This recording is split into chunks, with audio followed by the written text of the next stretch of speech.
Kingdom Hearts 2.8 gives us a taste of Kingdom Hearts 3, and it's good. While the Dream Drop Distance HD remake is nice, and the extended cuts scene for Kingdom Hearts Kai is something you can watch, the real reason to pick up Kingdom Hearts HD 2.8 Final Chapter Prologue is the 3 hours we get to spend playing a big teaser for Kingdom Hearts 3. Kingdom Hearts HD 2.8 Final Chapter Prologue is a PlayStation 4 collection consisting of an HD remake of 3DS game Dream Drop Distance, an hour-long cinematic for Kingdom Hearts X and a short playable side story that expands upon a secret chapter from the PSP exclusive Birth by Sleep. It's that last bit that's the best of the bunch. Kingdom Hearts 0.2, Birth by Sleep, a fragmentary passage. Kingdom Hearts 0.2, Birth by Sleep. A fragmentary passage was created to give fans a taste of the elements coming in Kingdom Hearts II, with a lot of work still to be done on the third non-fraction numbered entry in the series.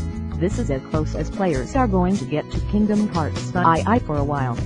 A fragmentary passage picks up exactly where the secret chapter of Kingdom Hearts Birth by Sleep Final Mix leaves off, with the blue-haired Keyblade wielder Aqua standing before Cinderella's castle in the Dark World. As Aqua approaches the castle, the ground beneath her feet begins to crumble, the clock on the tower rapidly advancing. In the initial sequence she must travel across the crumbling town surrounding the castle, finding clock gears in order to turn back time and open up her path.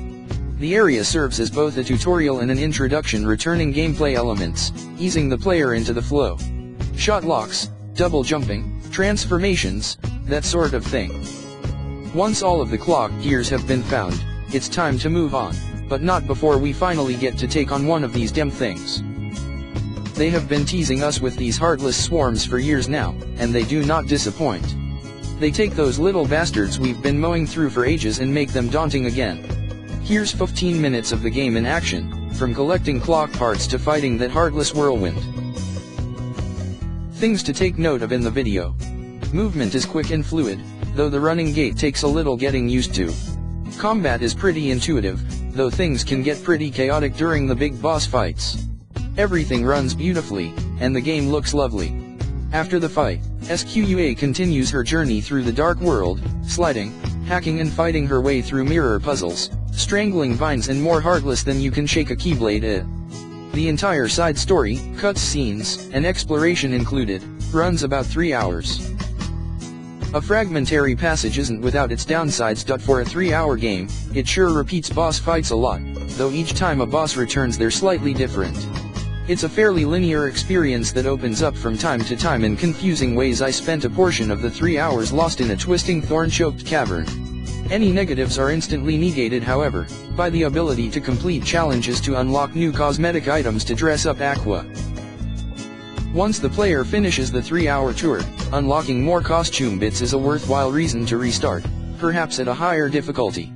But even if they play through once and never come back, Kingdom Hearts 0.2, Birth by Sleep, a fragmentary passage, is a lovely little side story that will leave them feeling good about where Kingdom Hearts 3 is headed. Kingdom Hearts Dream Drop Distance HD. Square Enix does a fine job of porting the 2012 3DS game to the PlayStation 4. To the point where Jason Schreier's review for the original version stands, with a few minor tweaks. Enemies are a bit less aggressive, addressing player concerns over the 3DS version.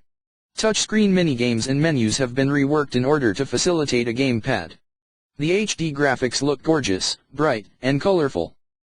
It still features the flow motion combat and movement system, which I feel is some of the best fighting and movement in the game.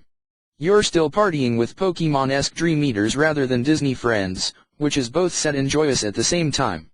And the game still forces players to switch between Riku and Sora via the stupid and pointless drop system, which is so stupid and pointless I have to repeat how stupid and pointless it is at least twice.